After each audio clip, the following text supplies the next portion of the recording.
Anda kembali menyaksikan Jurnal Nusantara. Saudara, Pesta Kesenian Bali ke-48 tahun di tahun 2026 kembali digelar dan menggelar pertunjukan seni dan pameran UMKM.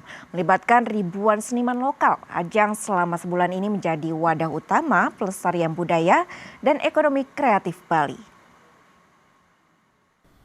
Saudara, Pesta Kesenian Bali ke-48 tahun 2026 resmi digelar di Taman Budaya Art Center Denpasar yang dimulai sejak 13 Juni hingga 11 Juli 2026.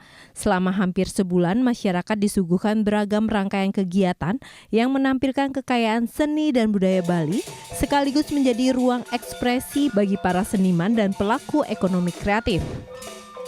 Berbagai pertunjukan seni budaya dari kabupaten kota di Bali ditampilkan untuk menjadi pertunjukan seni. Tahun 2026 ini Pesta Kesenian Bali melibatkan hampir 24.000 seniman dari seluruh kabupaten kota di Bali, serta 172 UMKM lokal yang menjual berbagai produk kerajinan dan kuliner. Beragam kegiatan dihadirkan mulai dari pet aya atau pawai pembukaan, Reka Sadana atau pagelaran seni, Wimbakara atau lomba, Utsawa, pagelaran kriya, perbincangan budaya, hingga sajian kuliner tradisional. Salah satu stan yang menyita perhatian pengunjung adalah stan pengrajin songket khas Karangasem, kerajinan plat besi hingga stand UMKM untuk seniman disabilitas. Berbeda dengan pameran pada umumnya, peserta UMKM yang berjualan di PKB merupakan perajin yang memproduksi sendiri karyanya, sehingga produk yang ditampilkan mengedepankan keaslian dan kualitas kerajinan lokal. Tak hanya menampilkan kesenian dari Bali, Pesta Kesenian Bali tahun 2026 ini juga menghadirkan pagelaran seni dari berbagai daerah di Indonesia. Salah satunya penampilan seni musik dan tari khas Indramayu, Jawa Barat, yang berhasil memikat antusiasme penonton melalui keunikan gerak dan irama tradisionalnya.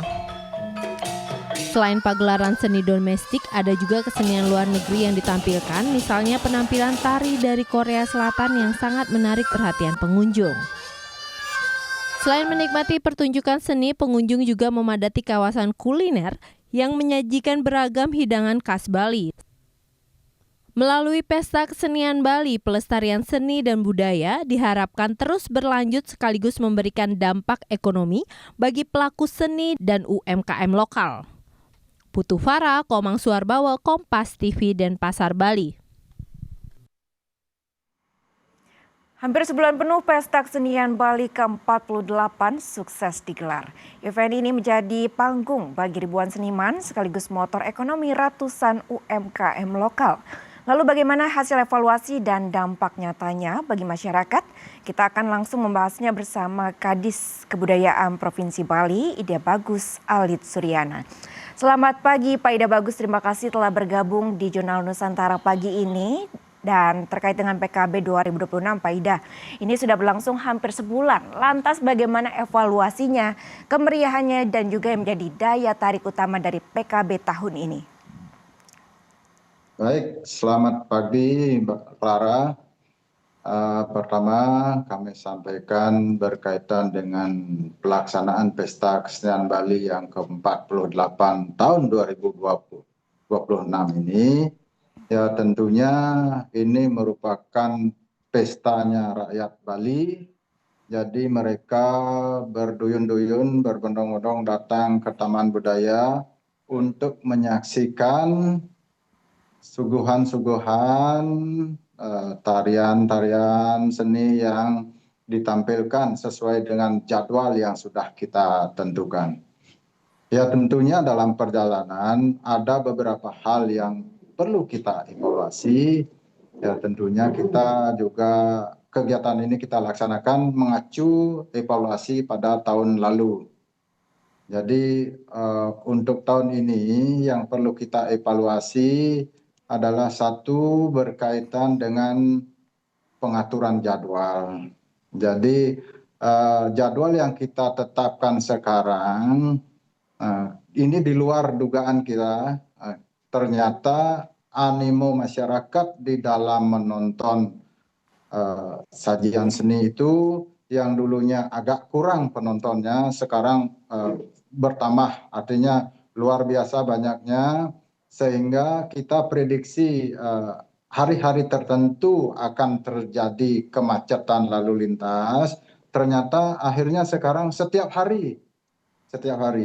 Jadi itu perlu kita evaluasi bagaimana kita lebih cermat di dalam mengatur jadwal, kemudian juga berkaitan dengan koordinasi baik dengan pihak perhubungan, kepolisian yang akan mengatur lalu lintas di sepanjang jalan menuju kawasan Taman Budaya sebagai tempat pementasan kegiatan-kegiatan pesta kesenian Bali.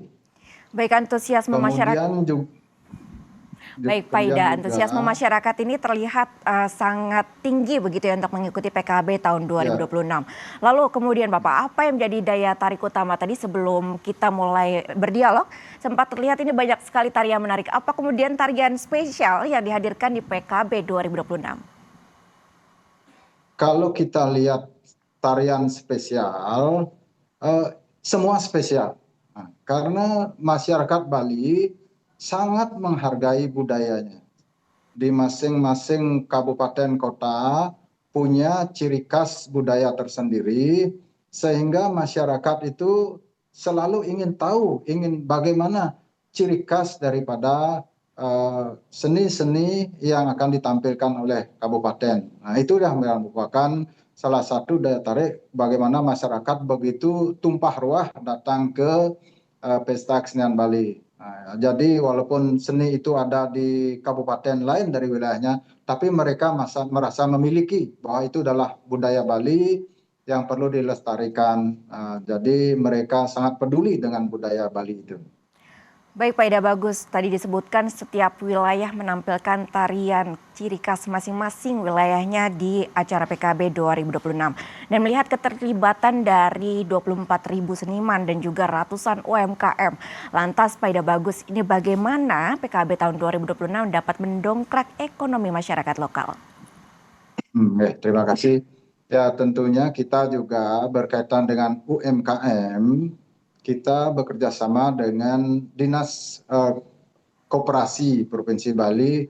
Jadi mereka yang mengkurasi para pedagang yang berhak untuk mengikuti perhelatan Pesta Kesenian Bali ini. Jadi khususnya kuliner-kuliner yang bisa berjualan di sana tentunya juga kuliner berciri khas Bali dan juga dia juga bercirikan kuliner khas dari kabupaten kota. Jadi kita juga setiap hari dari Dinas Pariwisata juga melakukan promosi. Kemudian juga dari Dinas Koperasi setiap penutupan PKB malam jam 11 sampai jam setengah 12 malam itu mereka selalu mengadakan koordinasi dengan para pedagang. Berapa dapat berjualan, kemudian apa kendala-kendala yang mereka hadapi berkaitan dengan melayani masyarakat yang hadir pada Pesta Kesenian Bali ini. Baik, tidak hanya memberikan wadah bagi seniman, namun juga menjadi wadah bagi pelaku UMKM untuk terus mensejahterakan masyarakat Bali. Terima kasih Pak Ida Bagus atas waktunya di Jurnal Nusantara pagi ini. Sehat selalu Bapak. Astungkaro sehat.